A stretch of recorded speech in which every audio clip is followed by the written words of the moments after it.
네, 현재도 양지수 밀리고 있습니다. 코스닥 지수가 1% 넘게 하방 압력을 받고 있고요. 역시나 수급 쪽으로 답답한 흐름 이어지고 있습니다. 특히나 오늘 외국인들이 선물 시장 안에서 상당히 큰 폭의 매도 우위를 기록을 하고 있는데 수급을 기반으로 전체적인 시장과 함께 종목 분석해 보겠습니다.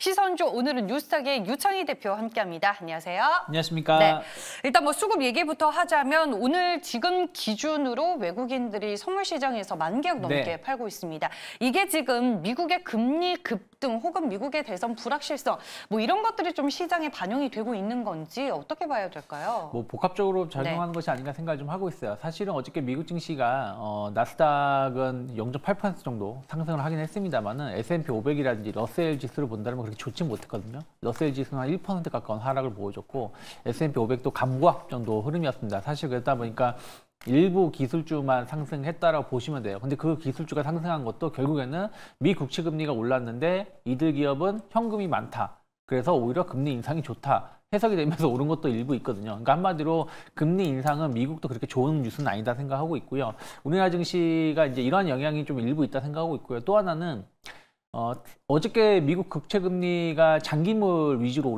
올랐거든요. 단기물은 소폭 올랐고 그 얘기는 무슨 얘기냐면 금리 인하 가능성이 미뤄지는 거 아닌가라는 걱정이 있다라고 생각하고 있고요. 그리고 어제 미 국채 금리가 오름에도 불구하고 달러 인덱스는 좀 떨어졌지만 지금 엔화가 161.7엔인가 정도 아까 찍었거든요. 불과 한 30분 전에. 그러니까 이 엔화의 약세가 글로벌 외환 시장을 계속 지난주부터 계속 좀 흔들고 있는 부분들이 좀 있다 보니까 이런 것들이 복합적으로 작용을 하면서 아침에는 그래도 30분 정도는 좀 버텨주는 듯 했는데 바로 이제 매도 물량이 나오면서 코스닥이 2% 가까운, 지금 낙폭 좀 줄이긴 했지만 2% 가까운, 그리고 코스피도 낙폭 많이 줄이긴 했지만 0.7% 정도 조정이 나오고 있는 것이 아닌가 생각하고 있습니다. 네, 알겠습니다. 시장 분위기와 수급 먼저 확인을 해봤고요. 오늘 외국인과 기관이 이런 시장 분위기 속에서 집중하고 있는 섹터는 뭐가 있을지 섹터부터 확인을 해보겠습니다.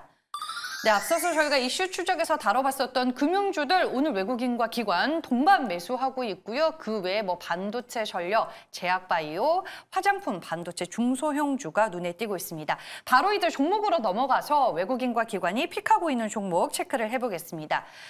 네, 먼저 외국인이 매수하는 종목 가운데 제가 하나를 좀 골라보도록 하겠습니다. 삼성바이오로직스입니다. 네. 오늘 이제 환율 수혜주로 부각이 되면서 증권가에서 목표 주가 100만 원을 제시하는 리포트가 나왔는데 이제 오후에 또 미국 제약사와 그 수주 계약 공시가 나오면서 굉장히 거래가 활발해졌어요. 삼성바이오로직스. 일단은 수주 기대감이 계속 좀 일부 있었습니다.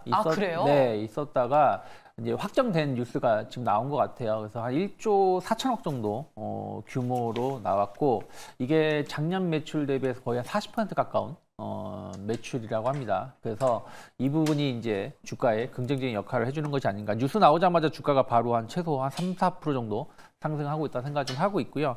일단 중국이 한 3주 전인가요? 하여튼 그때 이제 약간 로비를 해서 생물 보안법 관련해가지고 좀 미뤘다, 혹은 이걸 좀 완화시켰다는 소식이 나왔지만 미국이 그럴 나라가 아니죠. 결국에는 중국을 규제할 가능성이 높고 다만 이게 다른 제조업하고 다르게 바이오 같은 경우는 그 유예 기간이 한 7에서 짧게는 5년, 길게는 한 8년, 10년 가까이 걸리다 보니까 약간 이제 그 시간차가 좀 필요하다 생각을 좀 하고 있고요. 하지만 중국을 규제한다는 부분들은 CDMO, CMO 시장이 어쨌든 중국이 규제를 받기 때문에 우리나라가 좀 반사이익을 충분히 누릴 수 있지 않을까 생각을 좀 하고 있고요. 특히 삼성바이오로직스는 사공장이 빠르게 좀 안착하고 있는 것 같습니다. 생산량이 수주가 늘어나면서 빠르게 좀 늘어나고 있고, 그리고 이제 5공장도 증설에 대한 어떤 기대감들이 반영되면서 어쨌든 CMO, CDMO 하면 또 우리나라에서 삼성전자 아니겠습니까? 전 세계에서도 점유율이 한 3위, 4위 오고 하고 있는 기업이다 보니까 좀 주가가 반응하고 있고 또 신규 수주에다도 기대감으로 주가가 오르는데 저는 100만 원 솔직히 잘 모르겠고요. 지금 당장.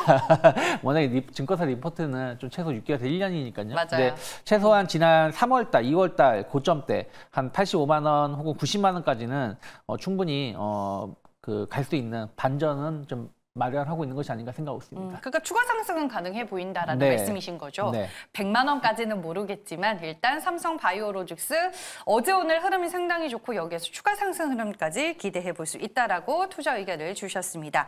다음은 이제 기관 매수 상위 종목 중에서 골라보겠습니다. 율촌화학입니다. 시장 대비 오늘 장 초반부터 선전하는 흐름을 보여줬는데 뭐 어떤 모멘텀이 존재하는 걸까요? 율촌화학은? 뭐 율촌화학은 다들 아시다시피 이제 농심 계열이죠. 그래가지고 우리가 이제 식품, 스낵 관련된 포장지를 전면적으로 독점적으로 생산하는 기업입니다. 다만 이제 회사가 좀 변화를 꾀하고 있죠. 그래서 최근에 이제 골판지 사업 부분을 매각을 하고 지금 알루미늄 박 쪽으로 해가지고 계속해서 그 개발을 좀 해서 최근에는 이 알루미늄 파우치 쪽으로 해가지고 매출이 한 20%까지 좀 늘어나고 있는 상황입니다. 그래서 배터리 관련돼서 새로운 성장 모멘텀을 좀 찾아가고 있는 것이 아닌가 생각하고 있고요. 원래 율천화학은 전통적으로 실적이 좋은 기업이었어요. 그러니까 주가는 별로 움직임이 없었지만 항상 좋은 실적, 고배당주로 유명했었던 기업인 것이고 이번에 이제 작년부터 이제 2차 전지 사업 부분에 진출을 하면서 또 이제 이 부분이 원래 일본 기업이 상당 부분 점유율을 차지했던 것을 좀 많이 가져오다 보니까 주가가 재평가를 받았다는 생각을 좀 하고 있습니다. 그래서 뭐 오늘 2차 전지 관련된 종목군들은 전체적으로 좀 조정을 좀 받고 있지만 오늘 좀 강세를 띄우고 있는 기업들을 보면 좀 안정적인 매출이 나오고 있는 기업들, 그러면서 또 성장 모멘텀이 있는 기업들이 조금은 상대적으로 하락이 덜하고 오히려 상승을 좀 보여주고 있는 거 본다라면 율천화학도 그런 부분들이 좀 반영을 해주고 있는 것 같습니다. 그래서 주가는 조금 비싼 감은 있지만 그래요? 어찌되었든 이제 최근에 이제 상단이 한 5만 원, 하단이 3만 원 이 밴드에서 1년 동안 지금 상승과 하락을 좀 보여주고 있는데 약간 수렴을 좀 하고 있다는 거 본다라면 추가 상승 가능성, 어쨌든 한 4만 원 중반까지 했던 상승 가능성은 좀 열려 있지 않을까 생각하고 있습니다. 그래도 추가 상승 쪽에는 무게를 두시네요. 네, 알겠습니다. 율촌화학에 대해서 저희가 분석을 해봤습니다. 그리고 오늘 이제 기관이 코스닥 시장 안에서 제약바이오주들을 상당히 많이 매수하고 있고 네. 어제 이제 외국인들도 셀트리온 매수했고 오늘은 이제 삼성 바이오로직스 매수하는 걸로 봐서 지금 제약바이오주 내에서 종목 순환매가 이뤄지는 것 같아요. 네. 먼저 이 질문부터 드려볼게요. 7월 역시나 시장을 주도하는 섹터는 제약바이오가 될까요? 좀 어떻게 보세요?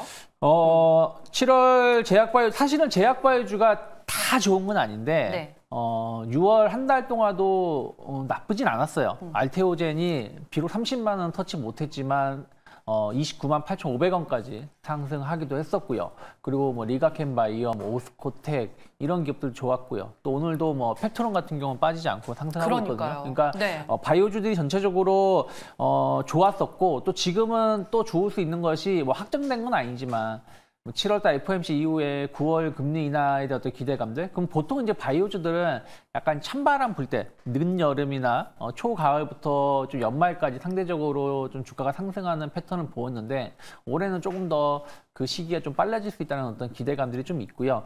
그리고 이제 최근에 보면 뭐 기술 수출이라든지 FDA 승인 등 약간 특정 분야에 대해서 시장을 좀 선도하고 있는 기업들이 주가가 좋습니다. 그러니까 대표적으로 알테오젠이죠.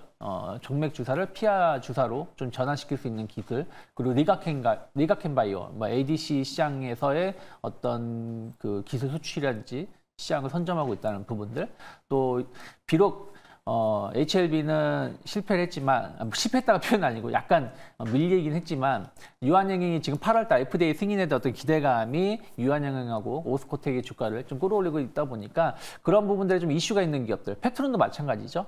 비만 치료제, 뭐 당뇨 치료제 이런 부분들에 대한 어떤 이슈가 있다 보니까 주가가 좀 고공행진을 하고 있는 것이 아닌가 생각하고 있습니다. 그러면 우리 개인 투자자분들 포트폴리오에 네. 제약바이오 종목은 하나 정도는 있어야 되는 타이밍이에요? 저는 하나 정도 있어도 된다 생각하고 있어요. 다만 이제 네.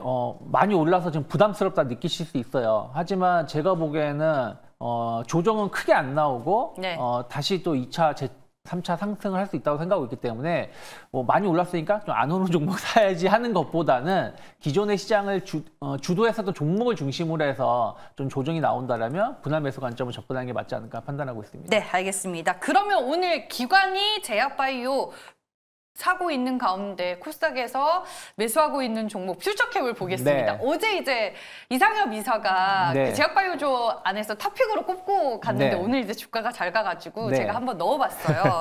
퓨처캡 같은 경우에는 좀 지금 따라가기에는 어떤 구간이라고 보시는지. 지금 위치는 전 나쁘지 않다 생각 좀 하고 있어요. 네. 이제 직전 고점, 지난 5월달, 6월달 고점을 이제 돌파를 시도하려 하고 있기 때문에 네. 만약에 한 2, 3일 정도 눌린다고 하더라도 요즘에 이제 이런 식으로 이제 고점에 왔다가 눌렸다가 바로 돌파하는 종목군들이 많이 있거든요. 그래서 충분히 한 5,500원만 크게 이탈하지 않으면 좀 조정이 나온다고 하더라도 분할 매수 해볼 수 있지 않을까 생각을 좀 하고 있고요. 확실하게 고점이 돌파되면 뭐 2만 원 정도까지 는 상승 여력 좀 있지 않을까 생각하고 있습니다. 네, 알겠습니다. 제약바이오주 그리고 퓨처캠에 대한 투자 의견 확인해봤습니다.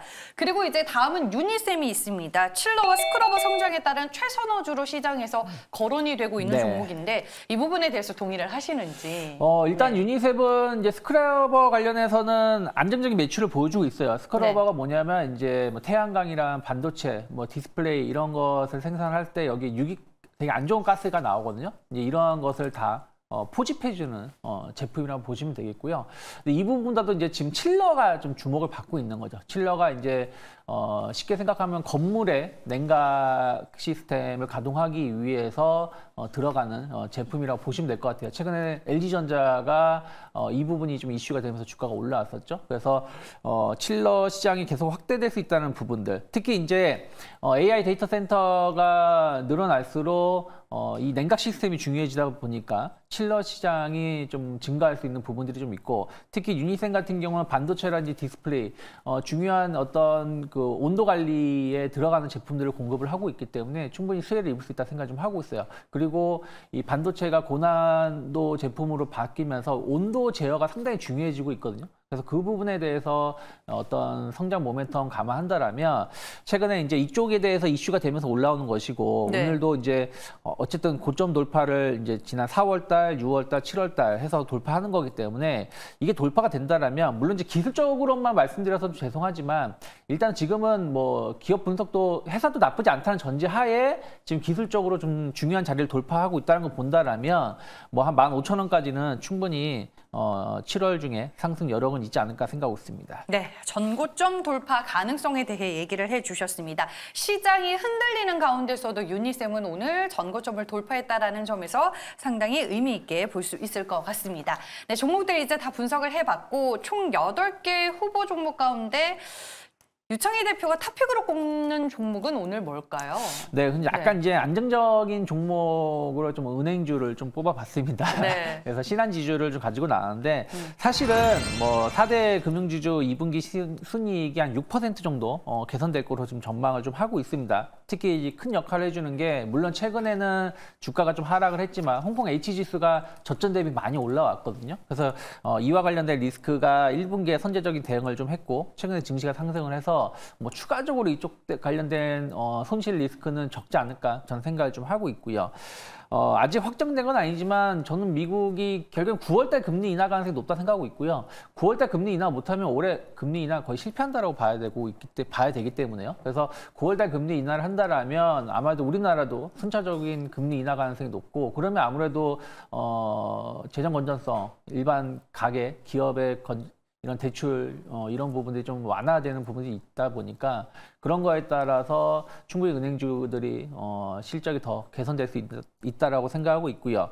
그리고 뭐 배당은 계속 늘어날 가능성이 높죠. 왜냐하면 정부가 저밸류 정책, 밸류 정상화 정책을 계속 피고 있기 때문에 이거에 대해서 배당을 그동안 그러니까 많이 하긴 했는데 더 할 수 있는 여력이 있음에도 불구하고 안 했는데 이것이 은행주들이 더 할 수 있다라는 분위기로 가고 있기 때문에 사실은 최근에 주가 흐름을 본다라면 큰 조정도 없었고 옆으로 횡보하고 있는 상황이었는데 네. 약간 오히려 증시가 좀 흔들릴 때 이런 은행주 같은 기업들이 조금 도피처가 될 수 있다 생각하고 있고, 지금 환율은 좀 문제가 좀 있습니다. 엔화 이슈로. 근데 사실 이것은 충분히 더 빠르게 이 이슈만 끝나면 다시 또 안정세를 띌 수 있다 생각 좀 하고 있어요. 그러면 그런 부분들도 은행주들은 좀 긍정적인 영향을 줄 수 있다 생각 좀 하고 있습니다. 그래서 오늘 같은 날도 한 4% 정도 가까운 상승을 보이고 있다는 얘기는 충분히 저는 55,000원 정도까지는 목표가 열어놔도 된다 생각하고 있고요. 어쨌든 최근에 지난 6월 달 지지가 되었던 46,000원만 이탈하지 않는다라면 좀 조정이 나온다고 하더라도 신한지주